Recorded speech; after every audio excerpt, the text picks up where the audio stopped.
So there are some new changes coming to Social Security.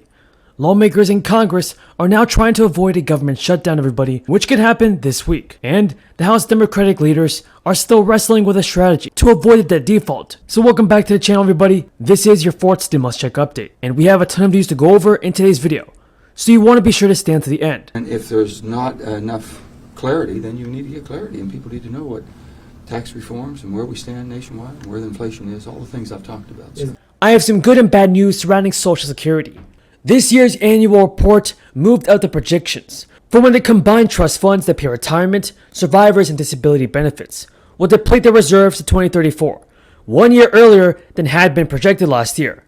At that point, 78% of Social Security benefits would be payable, so changes to fix the program could include tax increases, benefit cuts, or a combination of both. But so far, Republicans and Democrats have not agreed on a way to approach the issue. One planned on the Democratic side is called the Social Security 2100 Act. It was last introduced in 2019 and had 209 co-sponsors, which all the support came from Democrats. Delay till next year, right? No, I didn't. You know what I said? I said, let's wait and see whatever we need. We'll have a good idea. The main thing is inflation. If it's transitory or not, we have a better idea as, once we get into it a little bit longer. But right now, inflation's still high. And Social Security relies on the Old Age and Survivors Insurance Trust Fund to pay retirement and survivors benefits.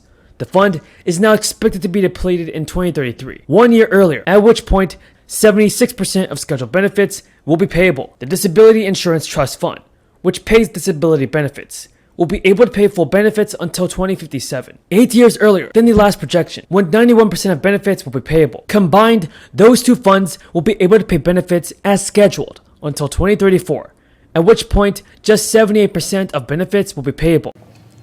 Now, I just want to say something about the news we received last night about the Senate parliamentarian.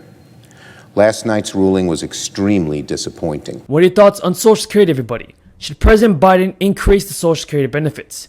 Tell me what you think in the comments below. So, the release of their short-term spending bill. Speaker Yates Pelosi, everybody, and her leadership team were expected to pair the two must-pass measures in an attempt to ratchet up pressure on GOP lawmakers. The Republicans have adamantly opposed voting to raise the debt limit, but the plan as of Monday morning remained unclear as House lawmakers returned to Washington for the first time in roughly a month. Republican leaders have sternly warned their Democratic counterparts that they will refuse to cooperate on any bipartisan plan to neutralize the looming crisis over the nation's debt limit. He's facing this country, and that is what I think the president is trying to do. I think once we start discussing these issues in the Congress, there will be differences of opinion, but I think there is a consensus, at least within the Democratic caucus, that now is the time.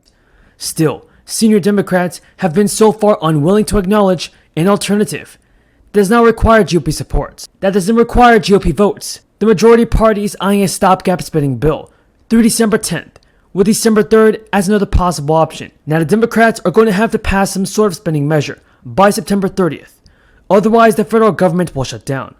Some Republicans have said that they're willing to back a continuing resolution with that extra aid as long as Democrats drop the debt limit, which would mean ceding a major point of leverage. In a letter, Pelosi said to lawmakers, "The debt limit is a shared responsibility, and I urge Congress to come together in that spirit on a bipartisan basis, as it has in the past, to protect the full faith and credit of the United States."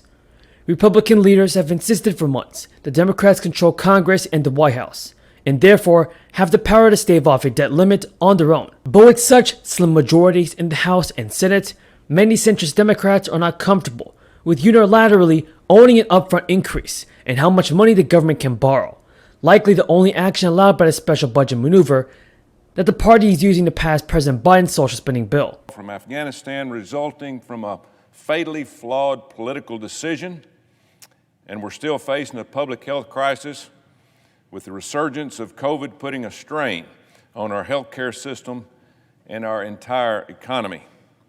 And despite the finger pointing that President Biden has tried to do, we're seeing the real impact of his failed policies. Every one of these crises, from the border to Afghanistan to COVID, require our attention immediately. But you haven't heard much more than a peep from our colleagues on the left. Instead, they're focused on jamming through a $3.5 trillion spending bill. You know, even if you spent $5 million per day, every single day of the year, it would still take almost 2,000 years to spend $3.5 trillion. Think about that. 5 million a day, 365 days a year, would take 2,000 years to spend $3.5 trillion. So they're either completely tone deaf on the left, or they're playing a game of hide the ball in an attempt to divert attention from these very real problems that are facing our country today. You might find yourself asking, rightfully so, how will this package help the crisis our nation is facing now, today?